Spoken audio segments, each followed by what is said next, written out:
여러분, 트럼프 하면 뭐가 떠오르시나요? 거침없는 말, 미국 우선주의, America First, 그리고 다시 위대한 미국을 만들겠다, Make America Great Again 라는 슬로건이죠. 그런데 이 문장 뒤에는 사실 제조업 부활이라는 거대한 경제적 꿈이 숨어 있습니다. 오늘은 바로 그 이야기를 해볼게요. 트럼프가 왜 그토록 제조업에 집착하는지, 그리고 그게 미국 경제, 나아가 전 세계 시장에 어떤 의미를 가지는지 말이죠. Made in USA의 추억, 사라진 공장들의 유령. 1970에서 1980년대까지만 해도 미국의 공장지대, 특히 미시간, 오하이오, 펜실베이니아 같은 러스트벨트 지역은 진짜 미국의 심장이었습니다. 자동차, 철강, 기계, 전자 부품, 모든 게 미국에서 만들어졌어요. 당시 미국인들은 이렇게 말했습니다. 우린 세계의 공장이다. 하지만 1990년대부터 변화가 시작됩니다. 세계화, 그리고 중국의 급부상, 값싼 인건비와 효율적인 공급망을 찾아 미국 기업들이 하나둘씩 공장을 해외로 옮기기 시작했죠. 결과는 어땠을까요? 러스트벨트는 러스트, 러스트, 녹라는 말 그대로 녹슬어갔습니다. 일자리는 줄고 도시 경제는 붕괴됐고 남은 건 텅 빈 공장과 실직자들의 분노뿐이었습니다. 이때부터 미국 사회는 서서히 분열되기 시작했습니다. 월가 월스트리트 대 메인 스트리트, 메인 스트리트, 즉 자본을 움직이는 금융인들과 공장에서 일하던 노동자들 사이의 간극이 점점 커졌죠. 트럼프의 정치적 본능, 그들의 분노를 읽다. 트럼프는 정치인이라기보단 쇼맨이자 본능적 사업가입니다. 그는 선거 전에 이걸 정확히 간파했습니다. 러스트벨트의 분노, 이건 내가 대변해야 할 감정이다. 그래서 트럼프는 끊임없이 미국의 공장을 되살리겠다 고 외쳤습니다. 우린 중국에게서 공장을 빼앗겼다. 이제 되찾을 때다. 이 메시지는 단순했지만 강력했습니다.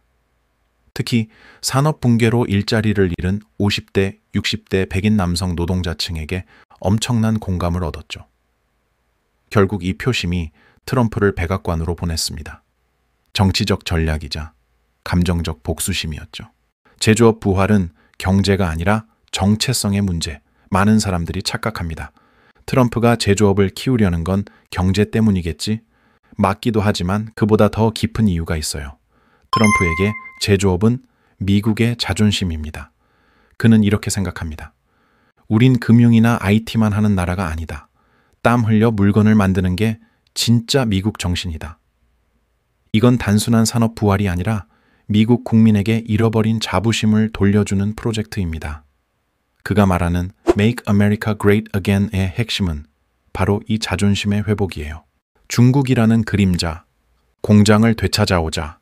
트럼프가 제조업 부활을 외칠 때마다 반드시 등장하는 단어가 있습니다. 바로 중국입니다. 트럼프는 이렇게 말했죠. 중국은 미국의 공장을 훔쳤다.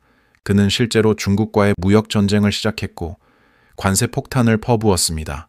목표는 명확했습니다. 공급망을 다시 미국으로 돌리자. 예를 들어 애플이 아이폰을 중국에서 조립하는 대신 미국이나 멕시코에서 만들도록 유도하려는 거죠. 그는 이걸 단순한 경제 이슈가 아닌 국가 안보 문제로 봤습니다. 우리가 중국에 의존하면 미국의 기술력과 안보가 위험해진다. 이런 논리입니다. 제조업 부활의 현실적인 벽, 값의 문제. 하지만 문제는 단순하지 않습니다. 왜냐하면 공장을 다시 미국으로 옮기는 건 너무 비쌉니다. 미국의 인건비는 중국의 6배, 베트남의 10배 수준이에요. 공장을 옮긴다는 건 단순한 위치 변경이 아니라 비용 구조 전체를 바꾸는 일입니다.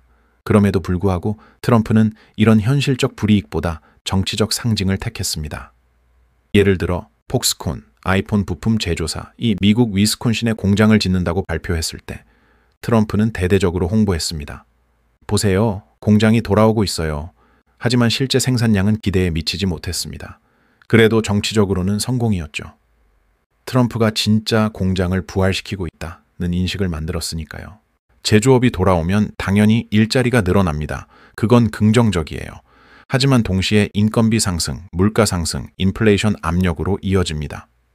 특히 미국이 자국 내 생산을 고집하면 글로벌 분업의 효율성이 떨어지게 됩니다. 즉, 물가는 오르고 수출 경쟁력은 떨어질 수 있죠. 그럼에도 불구하고 트럼프는 이걸 감수합니다. 왜냐하면 그는 통계보다 표심을 중시하니까요. 공장이 돌아오면 노동자들이 다시 트럼프를 지지하게 됩니다. 그게 그의 정치적 생명줄이에요. 세계 경제의 시선. 트럼프의 제조업 부활은 미국만의 문제가 아니다. 트럼프의 이런 정책은 전 세계 공급망에 큰 영향을 줍니다. 한국, 대만, 일본 같은 수출 중심국은 미국 제조업 리쇼어링의 흐름을 주시하고 있죠. 예를 들어 한국의 반도체 기업들이 미국에 공장을 짓는 이유도 단순한 비즈니스가 아니라 정치적 압력과 전략적 판단 때문입니다. 삼성, TSMC 모두 트럼프 정책의 연장선에서 움직이는 셈이죠. 트럼프의 계산법, 경제 논리보다 표 계산. 트럼프는 사업가지만 정치에서는 숫자보다 감정을 더 중요하게 여깁니다. 그가 제조업을 외치는 건 GDP 때문이 아니라 나를 믿어준 노동자들에게 보답한다는 메시지 때문입니다. 실제로 트럼프 지지층의 핵심은 고졸이하, 제조업 종사자, 교외 지역 중산층이거든요. 그들의 감정은 이렇게 요약됩니다. 우린 잊혀졌다. 월가와 엘리트들은 우리를 버렸다. 트럼프는 바로 그 잊힌 사람들의 목소리를 이용했고 제조업 부활은 그 상징이 됐습니다. 결국 트럼프의 제조업 부활론은 단순한 경제 정책이 아닙니다.